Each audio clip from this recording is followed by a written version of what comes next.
Good evening, everyone. I'm Akush Lapinda. The BPL fiasco forcing the government to dig deep. In this report, our BJ McDermott tells us more about the financial plan to have the lights stay on. Tough financial decisions. Deputy Prime Minister and Minister of Finance Peter Turnquest today telling reporters that the government will have to again borrow to acquire the necessary funds to meet Bahamas Power and Light's needs. This, of course, includes new generators and maintenance in the face of months on end of load shedding here in the capital. Minister Turnquest disclosing outside cabinet that the government is looking to do what's necessary to get on top of what even the Prime Minister now accepts is a crisis. No finances will be spared if there is a solution that can be brought in a short term. BPL has put forth a plan which appears to be workable. It seems to be a sensible solution, and we're working towards that. To the extent that they need assistance to make that happen, if it can be accelerated, certainly we will find the resources to do that because we recognize it is a national important issue.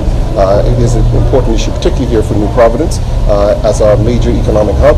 And so whatever it takes to ensure that we can get reliable, consistent supply of energy back as soon as possible, we will do that. The Deputy Prime Minister's comments seal those made by the Prime Minister on Monday when he told reporters whatever BPL needs, BPL will get. The DPM seeking to make it clear, though, that the borrowing fits within the perimeters of the fiscal responsibility legislation.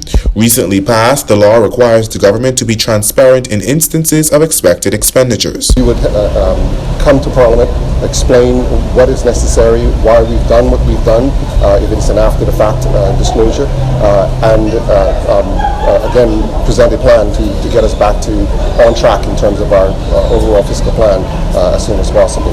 Last year, a resolution was passed in Parliament giving the government leeway to borrow $100 million for BPL's maintenance. However, it was later revealed that some $95 million went to the new Wartsila generators set to come on stream in December. When asked to respond to those who may have lost confidence in the government as a result, here's what Mr. Turnquest had to say. I don't know that I can answer that question. That would be a question that's better posed to BPL because they would be the ones that have raised that money. So I would defer to them. Reporting for Jcntvnews, I'm Berthany McDermott. Meantime, at last report, BPL was operating at a deficit of 40 megawatts of power during peak consumption. That puts today's average power outage at 2 hours and 40 minutes and tomorrow's at a little longer at 3 hours. In other news this evening, Aviation Minister Dionisio de Aguilar shooting down claims that the process for Sky Bahamas to apply for an air operating certificate is really what's led to the airline's demise. The Bahamas Civil Aviation Authority contends that Sky Bahamas has failed to meet the 9 requirements needed to receive the certificate.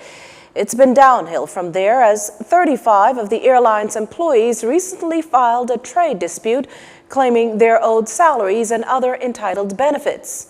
Added to that, the airline, grounded since July 8th, was evicted from its LPIA office on August 17th. Certainly the action that would have been taken by NAD, which is the airport, would have been building for some time. NAD took Sky Bahamas to court for non-payment and received an award or the ability to take the action that they've done. So I guess the bills have been mounting, operational difficulties have been mounting, and we are where we are. I've said it before and I'll say it again. As any sensible Minister of Aviation, this is not a process that I, as a political appointee, is going to get involved in. When asked if he thinks the airline will have a hard time getting back on its feet, here's the minister's response. The operator will have to evaluate that, and they will have to see what the capital requirements are to re-enter the market, build their brand back, attract customers back. They'll have to evaluate that and see what amount of capital will be necessary to do it and whether they have the capital to do it and the willingness to do it. Captain Randy Butler is the CEO of Sky Bahamas. Compass Point owner Leah Rodney's to get the meeting he wanted. Minister de Aguilar agreed to the talk despite long insisting he will not be bullied and that Mr. Rodney should instead speak with the licensing board. The resort owner has threatened to close his West Bay Street property if the government does not make it easier to do business here in the Bahamas. Now, while a meeting date has not been set, the minister says he's imposing some conditions. As a government minister, I don't want to be dealing with a single operator.